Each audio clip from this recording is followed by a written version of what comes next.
My self Pankaj Pandey और आज हम सीखेंगे direct and indirect narration. Direct और इनडायरेक्ट नरेशन जो बहुत ही महत्वपूर्ण है, यहाँ पे हम डिटेल में चर्चा करेंगे। एक एक टॉपिक हम लेते जाएंगे, इसके लिए क्रमशः 2-3 वीडियो मैं अपलोड करता जाऊंगा। तो सबसे पहले अगर हम बात करें डायरेक्ट और इनडायरेक्ट नरेशन होता क्या है, उसको समझ लेते हैं। जैसे कि पहले अगर मैं बात करूं, एक सेंटेंस मैंने लिखे Ram said I am going to school. Ram said I am going to school. Narration होता क्या है, यहां पे ध्यान देना है कि जब कोई स्पीकर हो, वक्ता हो, बात कहने वाला हो और उसकी बात को हम किसी और से बता रहे हो, स्पीकर की बात को जब हम किसी और से बताते हैं तो वो क्या होता है, नरेशन होता है। अब वो जो हमारे बात करने का तरीका है, बताने का तरीका, वो 2 तरीके का हो सकता है। एक तो होता है कि जो स्पीकर है उसकी बात को जैसे उसने कहा एज इट इज मैं दूसरे से कह दूं, तो वो होता है डायरेक्ट नरेशन। दूसरा होता है कि हम स्पीकर की बात को अपने शब्दों में कहें। जैसे पहला देखें, Ram said I am going to school. Ram said, Ram ने कहा, I am going to school, मैं स्कूल जा रहा हूं। दूसरे सेंटेंस की बात करें तो यहां पे Ram said that he was going to school.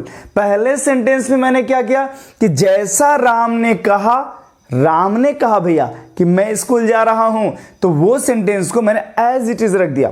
दूसरे सेंटेंस में मैंने क्या कहा, राम के कथन को यानी I am going to school को अब अपने शब्दों में कह रहा हूं, तो मैंने क्या कहा, Ram said that he was going to school. अब यहां पे आप कुछ चेंजेस देख रहे होंगे, जैसे यहां पे इन्वर्टेड कामा था, लेकिन दूसरे वाले सेंटेंस में इन्वर्टेड कामा नहीं है, वो हटा दिया गया है। लेकिन यहां दैट एक नया वर्ड आ गया, राइट, दैट आ गया कि नहीं आ गया। और यहां पे हम देख रहे हैं आई की जगह हमने ही लगा दिया। दूसरा हम क्या चेंजेस देख रहे हैं, यहां पे एम गोइंग यानी टेंस जो है वो भी बदल गया है, राइट अराउंड। अब हम इन सब चीजों को डिटेल में समझते हैं। तो सबसे पहले उसको समझने से पहले थोड़ा और ये समझ ले, जब हम डायरेक्ट और इनडायरेक्ट नरेशन को समझते हैं तो जो ये सेंटेंस है पूरा डायरेक्ट नरेशन है, डायरेक्ट स्पीच है, उसमें आप देखेंगे एक पार्ट तो राम सेड इन्वर्टेड कामा के बाहर है, दूसरा पार्ट इन्वर्टेड कामा के अंदर है। तो जो पार्ट इन्वर्टेड कामा के बाहर है उसमें एक फाइनाइट वर्ब है, दैट इज फाइनाइट वर्ब। और इस फाइनाइट वर्ब को हम क्या बोलते हैं, इस फाइनाइट वर्ब को हम बोलते हैं रिपोर्टिंग वर्ब। क्या बोलते हैं, रिपोर्टिंग वर्ब। और दूसरा जो हमारा इन्वर्टेड कामा के अंदर है उसको हम बोलते हैं रिपोर्टेड स्पीच। ध्यान से समझिएगा, ये आपके बहुत काम आने वाले हैं। ये आपका रिपोर्टेड स्पीच हो गया। अब जितने भी परिवर्तन हैं रिपोर्टिंग वर्ब के अनुसार ही रिपोर्टेड स्पीच में परिवर्तन होते हैं। अब हमें जो समझना है, यहां पे हमने क्या बोला कि 3-4 चीजें बदली हैं। पहला क्या बदला है, पहला बदला है कि यहां पे कनेक्टिव लगा है। तो रूल नंबर 1 क्या हो गया, यहां समझ लेते हैं, कनेक्टिव को बदलने का नियम।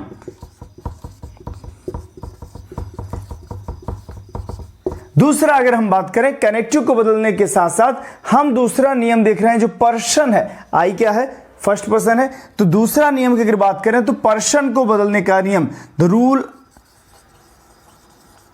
ऑफ चेंजिंग पर्सन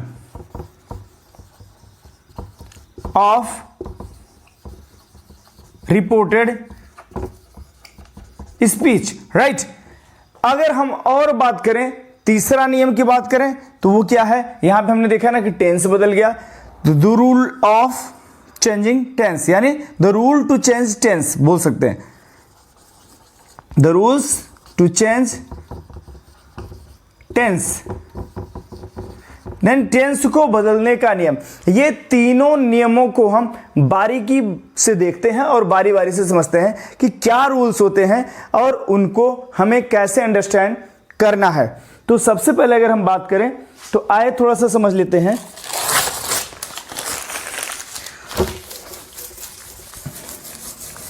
आगे बढ़ते हैं फटाफट, समय ना गंवाते हुए थोड़ा सा और आपको समझाने का प्रयास करेंगे।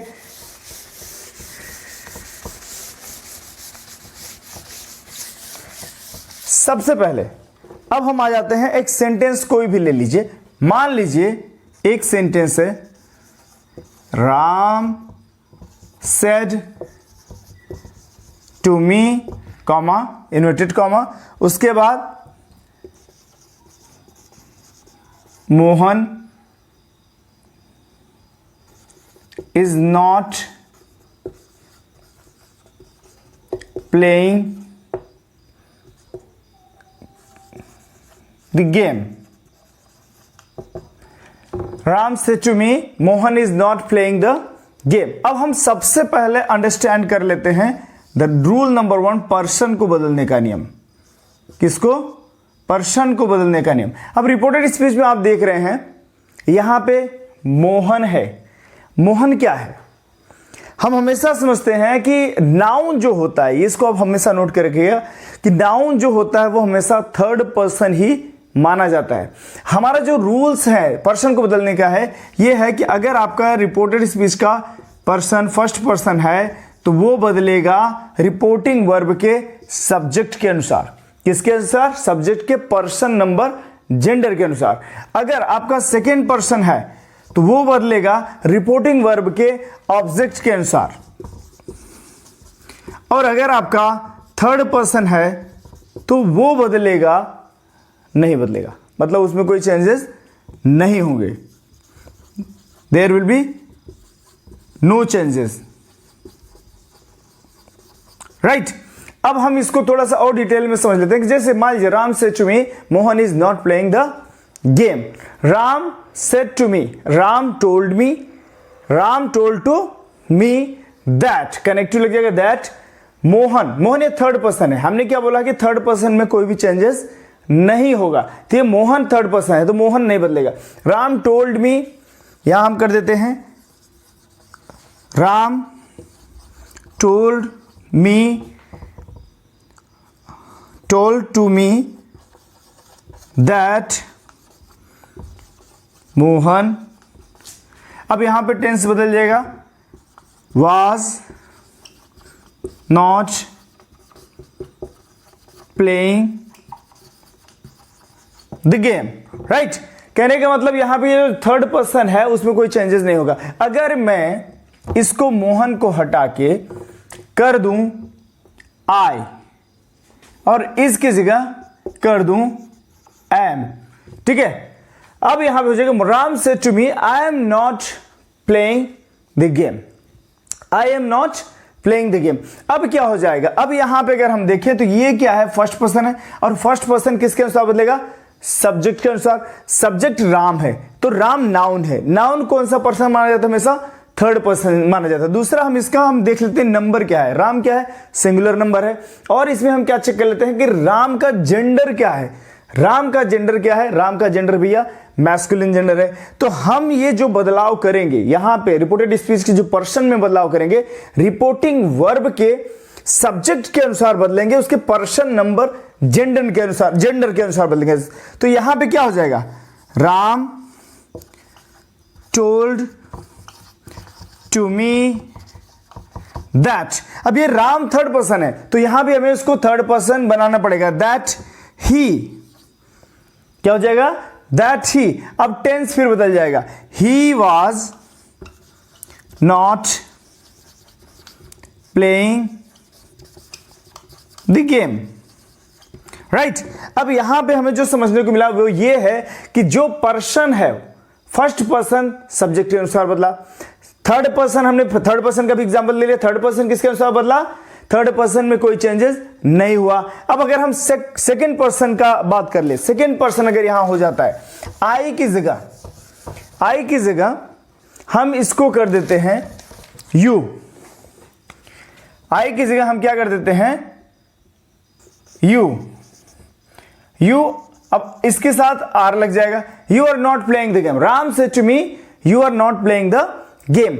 अब इसको जब हम बदलेंगे तो यहां पे ये सेकंड पर्सन है। सेकंड पर्सन किसके अनुसार बदलेगा?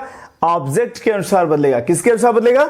ऑब्जेक्ट के। ध्यान ये रखना केस में परिवर्तन नहीं होगा, पर्सन नंबर जेंडर के अनुसार बदलेगा। ये नंबर क्या है? सिंगुलर है। पर्सन क्या है? फर्स्ट पर्सन है। जेंडर क्या है? मैस्कुलिन है। अब उसके अनुसार अगर हम बदलते हैं, यहां पे थोड़ा सा हम देख लेते हैं, इसको निकाल देता हूं मैं। यहां पे थोड़ा सा देख लेते हैं इसको कैसे करते हैं। अगर ये सेकेंड पर्सन हुआ तो क्या करेंगे, Ram told to me that. अब यहां पे मी के अनुसार यू बदल रहा है, सेकेंड पर्सन ऑब्जेक्ट के अनुसार, दैट आई। अब फिर टेंस बदल जाएगा, आई के साथ I was not playing the game. My dear friends, ये आप तीनों में ये समझिए कि हम जब यहां पे यू लगाए हैं सेकेंड पर्सन, तो वो किसके अनुसार बदल रहा है, ऑब्जेक्ट के अनुसार बदल रहा है, उसके पर्सन नंबर जेंडर के अनुसार बदल रहा है। इसलिए यू की जगह हमने क्या ला दिया, आई। और उसके आगे का जो हमारा हेल्पिंग वर्ब होंगे इसी सब्जेक्ट, इस सब्जेक्ट के अनुसार बदलेगा। और यही अगर हम बात करते हैं दूसरे वाले सेंटेंस में, हमने मोहन लिखा था, मोहन यानी नाउन है, नाउन हमेशा थर्ड पर्सन माना जाता है और थर्ड पर्सन में कोई भी चेंजेस नहीं होता है, तो मोहन मोहन ही रहेगा। उसके बाद यहां पे बात करें राम टोल्ड टू मी, यानी थर्ड सेंटेंस की बात करें, उसमें हमने क्या चेंज किया है, यहां पे पर्सन लगाया है फर्स्ट पर्सन। क्या था, फर्स्ट पर्सन बदल के क्या हो गया भाई, पर्सन यानी फर्स्ट पर्सन सब्जेक्ट के अनुसार बदलेगा, तो सब्जेक्ट के अनुसार जब बदला तो क्या हो गया, ही हो गया। यहां पे आई हमने लिखा और उसके बाद क्या लिखा था, मोहन लिखा, राइट। अब आई आपका क्या है, फर्स्ट पर्सन, मोहन क्या है, थर्ड पर्सन, और यू की बात करें तो ये आपका सेकेंड पर्सन, राइट।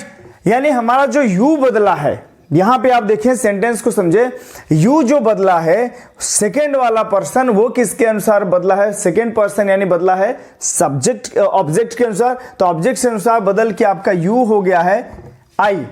और वही हम आई की बात करें, आई यहां पे फर्स्ट पर्सन है, तो फर्स्ट पर्सन सब्जेक्ट के अनुसार बदलेगा, तो आई का क्या हो जाएगा, सब्जेक्ट के अनुसार ही हो गया, क्या हो गया, ही। और वही हम तीसरे में बात करें, मोहन थर्ड पर्सन है, तो मोहन में हमने कोई चेंजेस नहीं किया। यानी मुझे ऐसा लगता है कि आप पर्सन को बदलने का पूरा नियम समझ गए होंगे। नेक्स्ट हम आगे अगले वीडियो में आपको बताएंगे टेंस को बदलने का नियम, कि हम टेंस को कैसे बदलें, टेंस को कैसे बदलें। अगले वीडियो में हम आपको बताएंगे कि टेंस को बदलना कैसे है। और तब तक के लिए आप सभी के लिए एक मैसेज यही कहना चाहूंगा कि इसको जितना आसान तरीके से मैं कोशिश कर रहा हूं समझाने को, उसको समझने का प्रयास करिए, मैक्सिमम आप प्रैक्टिस करिए। और जी हाँ, चैनल को जरूर सब्सक्राइब करिए, शेयर करिए अपने दोस्तों को भी, जिनको भी अगर किसी भी कारणवश पढ़ाई नहीं कर पा रहे हैं या क्लास नहीं ले पा रहे हैं, उनके लिए भी मौका रहेगा कि ये वीडियो देख के वो सीख सकते हैं। तो आप सभी के लिए बहुत अच्छा फ्यूचर हो, wish you all the best, thank you.